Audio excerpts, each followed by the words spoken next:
চমৎকার hot cake আসছে। Hot cake, hot cake, আচ্ছা দেখি একই দেখেন হুয়াইয়ের hot cake, white beauty. White beauty যে বলেছি না, চমৎকার।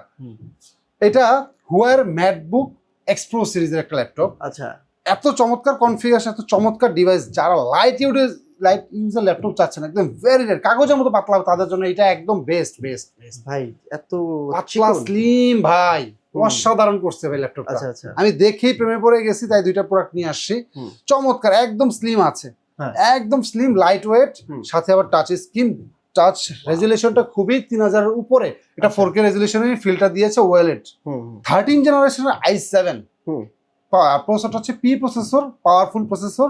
মেমোরিটা আছে 16 জিবি, গ্রাফিক্স আছে 8 জিবি। আচ্ছা, শেয়ার গ্রাফিক্স, টাচ এবং রেজুলেশনটা ভালো, রেজুলেশনটা 3000।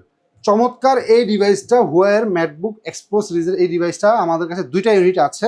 এটা হচ্ছে i7 দিয়ে 13 জেনারেশন ইভো সার্টিফাইড, আর এটা হচ্ছে ইন্টেলের আলট্রা দিয়ে, এটা আলট্রা প্রসেসর। আচ্ছা আচ্ছা, এটা হচ্ছে আলট্রা, ওটা হচ্ছে 13 জেন, এটা হচ্ছে 14 জেনারেশন। আচ্ছা আচ্ছা আচ্ছা, আমি এই যে দেখাই, আমি প্রাইস করে দিয়েছি একদম বেস্ট বেস্ট প্রাইস। প্রাইস বললে এগুলো অনেক চলে যাবে, আমি না, একদম সুপার প্রাইস, হট কেকে হট প্রাইস করে দিচ্ছি। 135 and 130। আলট্রা 7টা নিতে পারবেন 1,35,000-এ, আর আলট্রা আর i7 13 জেনটা নিতে পারবেন হচ্ছে 1,30,000। ঠিক আছে।